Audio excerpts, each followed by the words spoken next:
លោក Zelensky នឹងបំពេញទស្សនកិច្ចនៅទូគីក្នុងកិច្ចខិតខំប្រឹងប្រែងដើម្បីស្ដារកិច្ចចរចាសន្តិភាពឡើងវិញ មន្ត្រីអ៊ុយក្រែនម្នាក់បានប្រាប់ទីភ្នាក់ងារសារព័ត៌មាន AFP ថាប្រធានាធិបតី Volodymyr Zelensky នឹងធ្វើដំណើរទៅកាន់ប្រទេសទូគីនៅថ្ងៃពុធដើម្បីស្វែងរកការចូលរួមឡើងវិញរបស់សហរដ្ឋអាមេរិកនៅក្នុងកិច្ចប្រឹងប្រែងការទូតដើម្បីបញ្ចប់ការឈ្លានពានរបស់រុស្ស៊ី លោក Zelensky បានលើកឡើងថាលោកចង់ធ្វើឲ្យកិច្ចចរចាសន្តិភាពដែលបានជាប់គាំងនោះរស់រវើកឡើងវិញបន្ទាប់ពីកិច្ចពិភាក្សារវាងរុស្ស៊ីនិងអ៊ុយក្រែនជាច្រើនលើកនៅទីក្រុងអ៊ីស្តង់បុលឆ្នាំនេះបានបរាជ័យក្នុងការទទួលលទ្ធផលជាដុំកំភួនមន្ត្រីជាន់ខ្ពស់អ៊ុយក្រែនម្នាក់បានប្រាប់ AFP ថាលោក Zelensky នឹងជួបជាមួយសមាភាគីទូគី Recep Tayyip Erdogan នៅទីក្រុងអង្ការ៉ានៅថ្ងៃពុធដែលគោលដៅចម្បងរបស់លោកគឺដើម្បីឲ្យអាមេរិកចូលរួមឡើងវិញ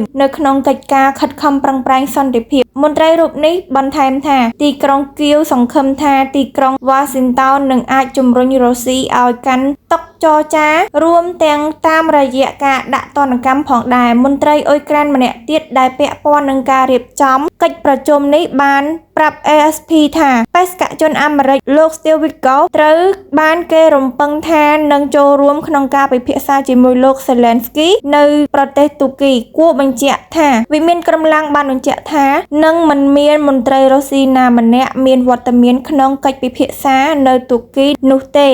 ប៉ុន្តែបានបន្ថែមថាខ្លួននៅតែបើកចំហចំពោះការចរចាដើម្បីដោះស្រាយសង្គ្រាមនៅអ៊ុយក្រែនការនេះកើតឡើងស្របពេលដែលសមាជិកសភាអាមេរិកកំពុងរៀបចំសេចក្តីព្រាងច្បាប់មួយដើម្បីពង្រឹងទណ្ឌកម្មប្រឆាំងនឹងរុស្ស៊ីដោយមានលទ្ធភាពដាក់ពន្ធគយលើប្រទេសទាំងអស់ដែលទិញប្រេងនិងឧស្ម័នរបស់ខ្លួនប្រធានាធិបតី Donald Trump បានថ្លែងការពីថ្ងៃអង្គារថាសេចក្តីព្រាងច្បាប់នេះមិនមានបញ្ហាអ្វីសម្រាប់ខ្ញុំទេ